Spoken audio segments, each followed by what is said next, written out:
Kamusta mga ate, kuya, beshi? Si Chari po ito mula sa The Sun, Moon, Stars, PH Tarot. Ipapaalam ko lang po na ito po ay isang general read o pangkahalatang pagbabasa at maaring hindi lahat ay magtugma sa inyong sitwasyon. I-check din nyo ang inyong Moon, Rising at Venus sign. Baka doon mas tumugma ang read para sa inyo. At kung ang mensahe ay tama sa inyo, paki-like lang po at mag-subscribe kung hindi pa ninyo ito ginagawa. Okay, mag-umpisa na po tayo. Hello po mga ate ko beshis, kamusta na po kayo? Dito ulit ako si Chari para gumawa another reading, and this is for the sign of Aries, Sun, Moon, Rising, and Venus. And of course, welcome po yung mga cross-watchers natin ni Aries at ang mga bago po nating viewers. Ang energy po nakuha natin is deception, reconciliation, and soulmate. Bottom niya is release your ex. Okay, Aries, ang sinasabi dito, Aries, is may pangloloko, no? Deception. Someone is wearing a false self-mask in this relationship. Kung ba, either you or yung person mo is not being truthful, no? Hindi nagiging totoo. Meron siyang nililihim o meron siyang itinatago. But somehow, meron reconciliation. Someone from your past is returning to your life. So, itong person na to is somebody from your past. So, this could be definitely a soulmate or a twin flame. Kasi soulmate is here. So, this is your soulmate. Kasi somebody from the past, this could mean either na kilala mo na siya from your youth, no, yung bata ka pa. Or it could mean somebody from your past life na bumalik, no, para magkita kayo muli at maging ano ka na, aware na siya yung soulmate mo. So tignan natin kung ano yung message from the tarot. We have the Six of Pentacles, the Page of Cups, Justice, the Six of Wands, and the Wheel of Fortune. Bottom is the Three of Swords. Kaya Aries, merong naganap, no? Merong kayong pinagdaan ng sitwasyon kaya nagdulot ito ng sakit sa damdamin. Nagkaroon to ng nag-lead ito sa paghihiwalay o talagang matinding pag-aaway o pagkakaroon ng misunderstanding. And dahil dyan, kung ano man yung sitwasyon na pinagdaanan nyo o pinagdadaanan ngayon,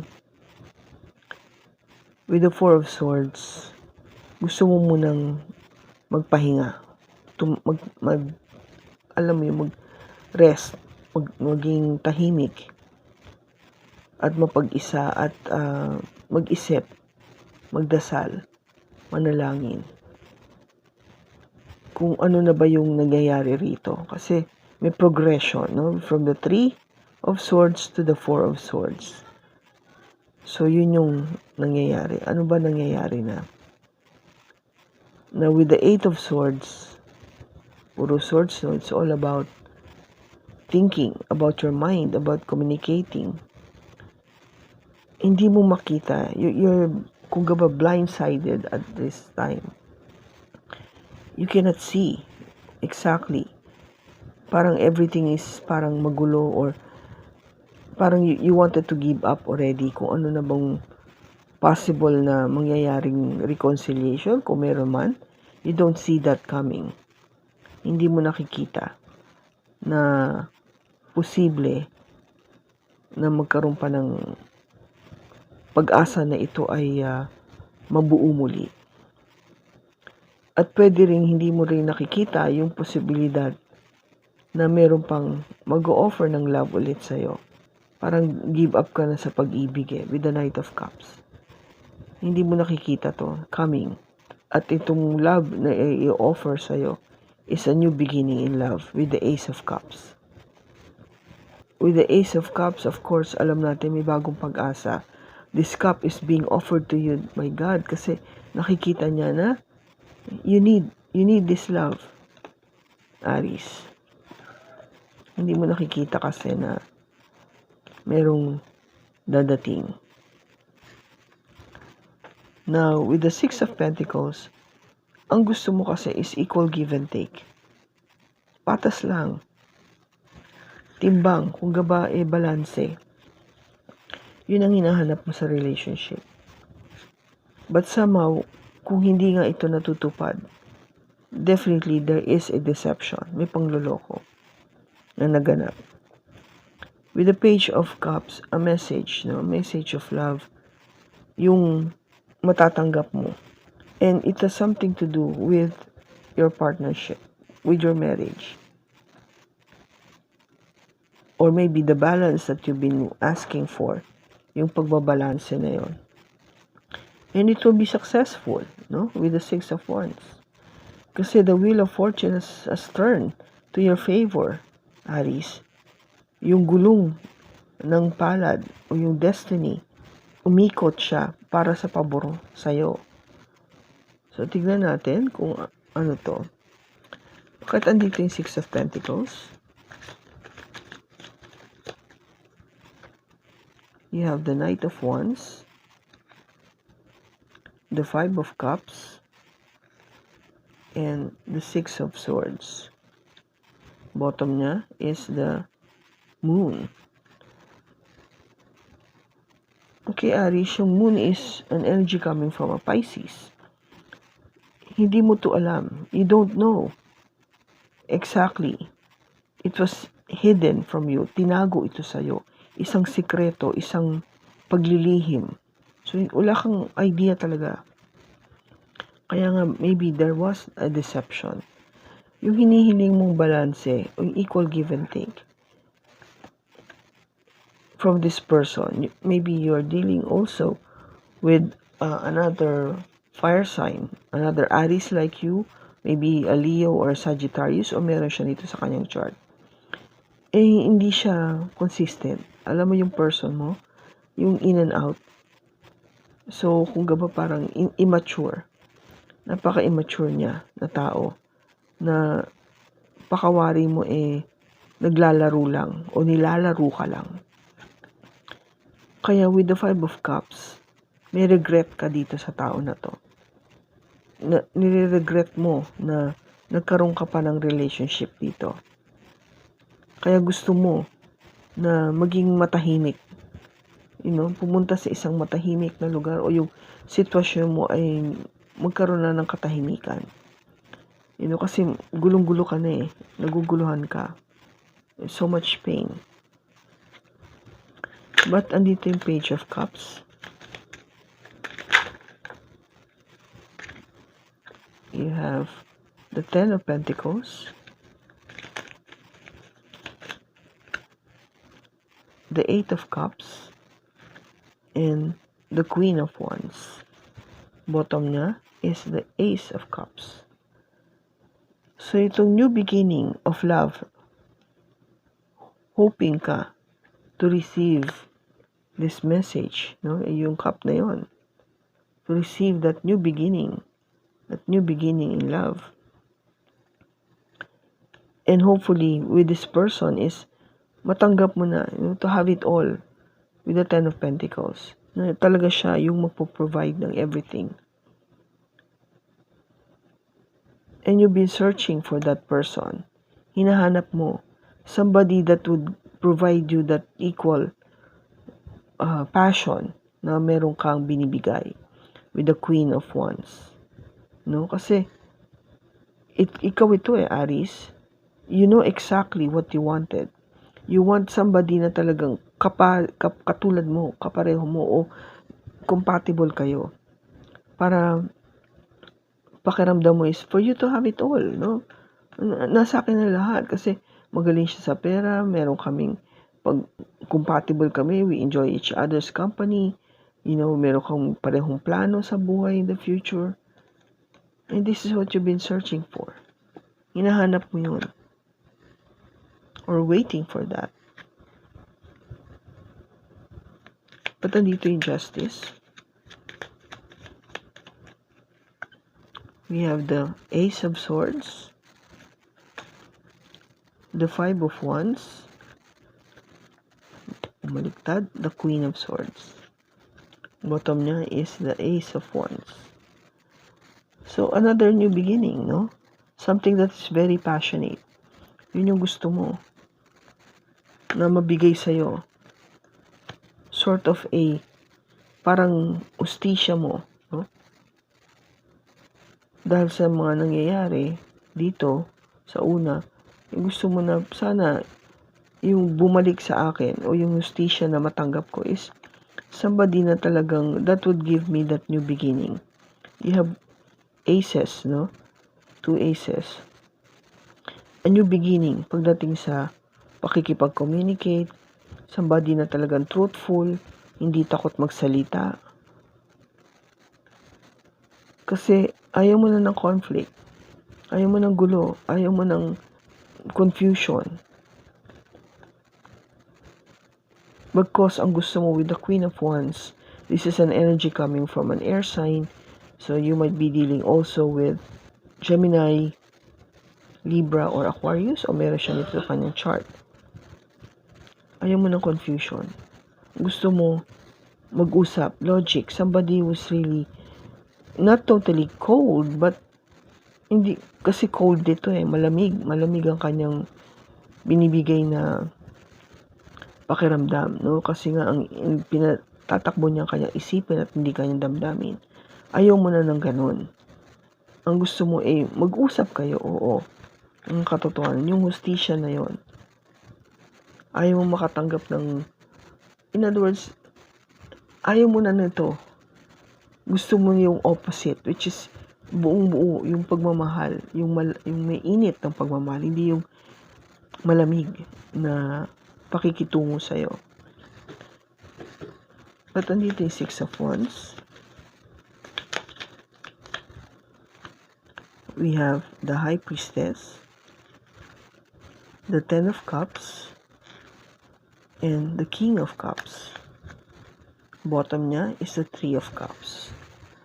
Okay, so yung gusto mong maging matagumpay, itong relationship na to, Aries, is maybe with a Pisces, no? Kasi this is a Pisces card, High Priestess. You wanted yung intuition mo, no? I mean, silently, you are thinking of the Ten of Cups.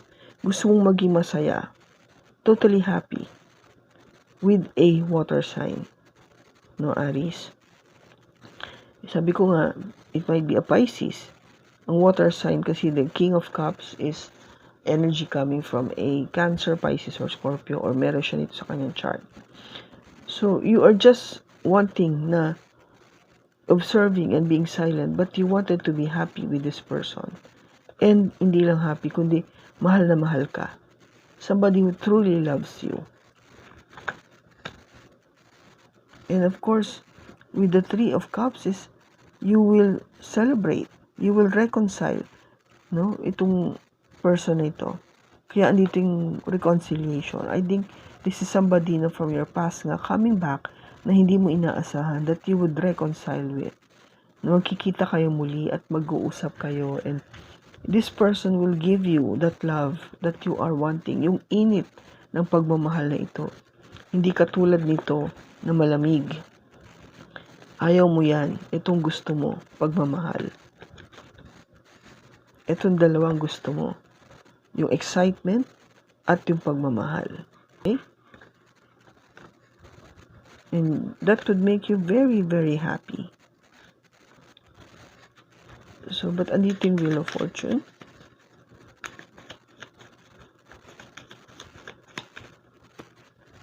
We have the Tower,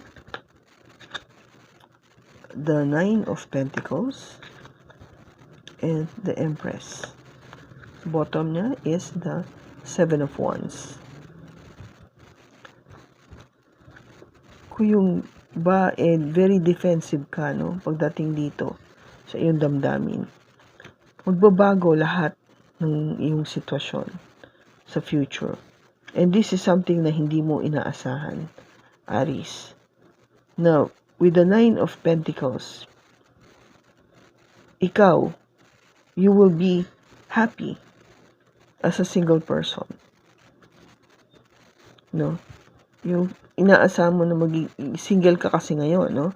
If you're being abundant and independent, no? Ito yung mangyayari.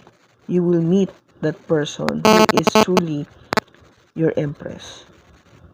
Yung somebody na talagang magpo-provide sa'yo ng love and abundance. Somebody that you can grow with, na magbibigay talaga sa'yo ng everything that you wanted, no? Kasi itong Empress na to, definitely is somebody na may high standard, no? Somebody that doesn't chase. Yung kung gaba, yung hinahanap-hanap mo na qualities, andito na sa Empress. This is an energy coming from either a Taurus or a Libra. Kaya hindi mo to inaasahan. With that reconciliation, hindi mo inaasahan that this Empress is your soulmate. Kung gaba ngayon, you think you're okay kasi you're single, you're doing fine, but eventually, you will meet your Empress. Tingnan natin. Yung iniintay mo bang person na magre-reconcile kayo with, dadating na ba siya? Yes, definitely. And kung gaba, ito nga yun, no? Yung pagdating niya is something na talagang more of they will talk. Mag-uusap kayo. Paalam niya agad. Yung hinahanap mo bang qualities is with this person, ha? I have 2 cards. It says here, yes, this is the Queen of Pentacles. So, itong tao na to, yung hinahanap mong qualities, talagang somebody na stable and secure and you can depend on. At talagang very practical, very grounded, marunong sa lahat, sa pera, sa pamilya. And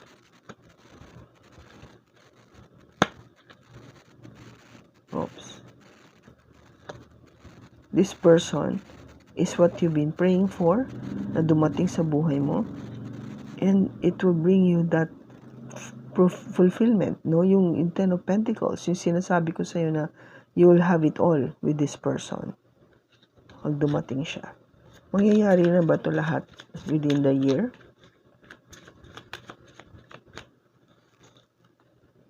Yes. The Four of Cups. Itong ino-offer sa'yo na love, the new love coming, maybe is your soulmate. Kaya tanggapin mo because this is coming from God, no? Binibigay na ito sa'yo. So it will happen within this year. So something for you to look forward to, Aries.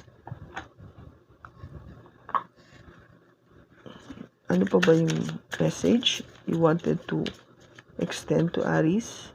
Angel? Peace. The energy is fun and light-hearted but uncertain. So parang nanunukso muna ito. Friend zone. A lack of passion in this companionship. Kung ba parang naka-friend zone muna kasi kayo. Forever Young. A song of youthful playfulness. So, kung ba parang you'll be very faithful or playful rather with this person, which is what you wanted kasi ang Queen of Wands is medyo may pagka-playful siya. Tinitis ka niya kasi wala, tinitignan niya muna, maybe yung person is testing you first kung ano ba, kung ito na ba talaga. Kaya for a while andun lang kayo sa friend zone, but sabi ko nga there will be reconciliation. And once this person have established yung sarili niya and na-determine niya na talaga kung ano yung nararamdaman niya sa'yo, then you would know that this person is your soulmate. Okay? So, I hope nakatulong ito sa'yo, Aries. Maraming salamat sa pagsama mo sa akin sa pagbasa na ito. Sa susunod po muli, ingat ka and God bless.